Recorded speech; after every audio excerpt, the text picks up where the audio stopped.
విజయవాడ, అమరావతిలో అద్భుతమైన 3 BHK 4 BHK apartments gated కమ్యూనిటీలో సంక్రాంతి స్పెషల్ ఆఫర్ కోసం కింద డిస్క్రిప్షన్ ఉన్న కాంటాక్ట్ నెంబర్కి వాట్సాప్ కాల్ చేయండి. నటికుమార్ గారు నమస్తే సార్. నమస్తే నమస్తే అండి. నటికుమార్ గారు, ఈ టాపిక్ నేను మీతోనే చేద్దామని వెయిట్ చేస్తున్నాను సార్. ఎందుకంటే మీకు పవన్ కళ్యాణ్ గారు బాగా క్లోజు, అలాగే లోకేష్ గారు కూడా మీకు బాగా క్లోజు. మీరిద్దరిని కూడా బాగా అభిమానిస్తూ ఉంటారు. కానీ ఈరోజు తెలుగు రాజకీయాల్లో చూస్తుంటే సార్, ఆంధ్ర రాజకీయాల్లో ఒకటి లోకేష్ గారికి డిప్యూటీ సీఎం ఇవ్వాలని ఒక కొత్త నినాదం ఒకటి మొదలైంది. అండ్ ఇంకో పక్కన ఇంకోటి తీసుకొస్తున్నారు. డిప్యూటీ సీఎం అంటే ఏదో పెద్ద గొప్ప అనుకుంటున్నారా? డిప్యూటీ సీఎంకి ఒక మంత్రిత్వ శాఖ ఉండదు, ఏమీ ఉండదు. అదొక ఊరికే క్రియేట్ చేసిన రోలు.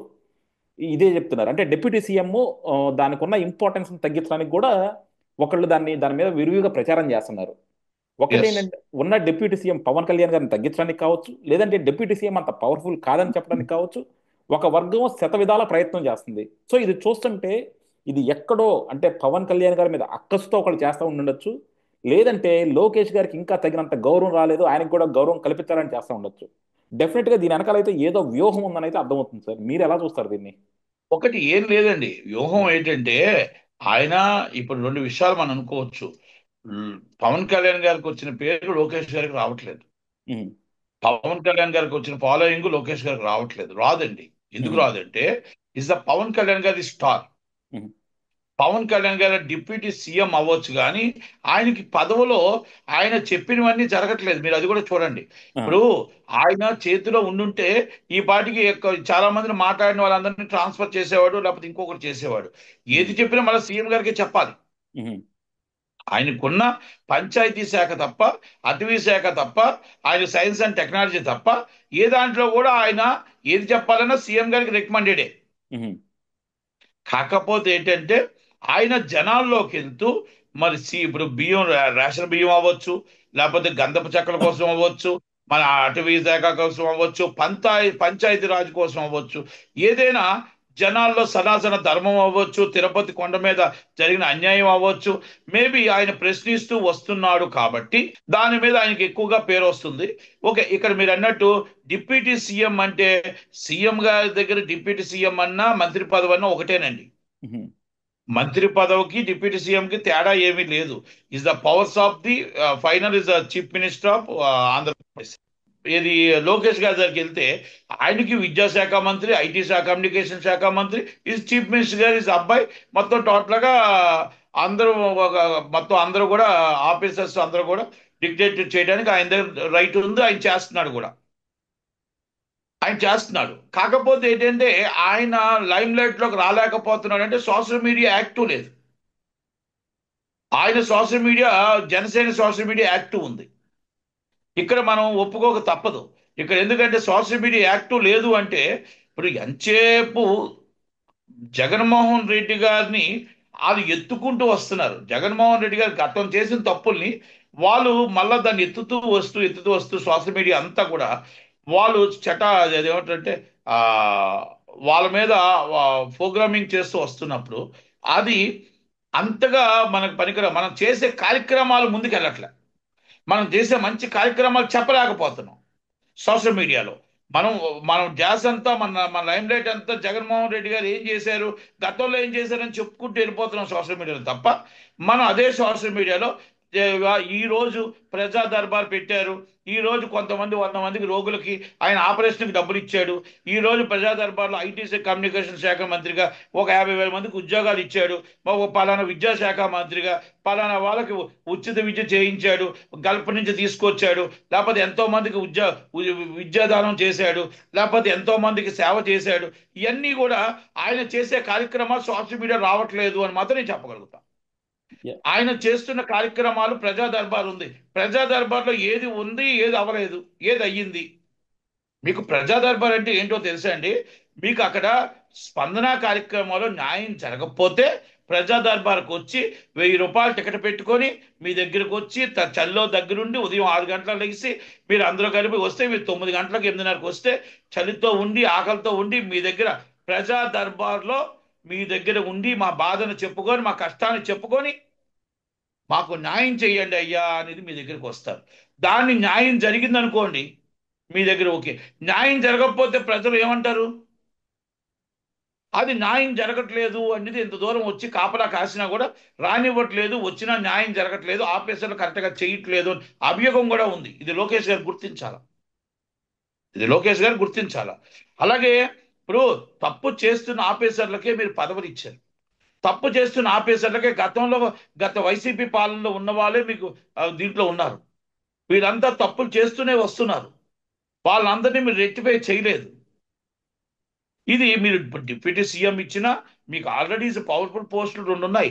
డిప్యూటీ సీఎం ఇచ్చినా అది హుందాతనం పోస్టే, హోదా పోస్టే తప్ప దానికంటూ పవర్స్ అని చీఫ్ మినిస్టరే. చీఫ్ మినిస్టర్ గారు కొడుకుగా మీకు ఫుల్ పవర్ ఉంది.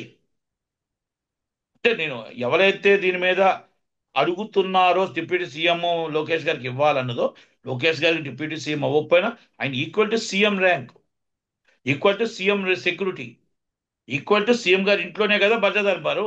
మరి ఎందుకు ఈ కార్యక్రమాలు జరగట్లేదు? మీరు ఏ దాని మీద మానిటర్ చేశారా? మీరు పంపించిన, మీ దగ్గర నుంచి పంపించిన లెటర్లు ఏమయ్యింది? వాళ్ళకి న్యాయం జరిగిందా లేదా అని మీరు అడిగారా అని అడుగుతున్నా.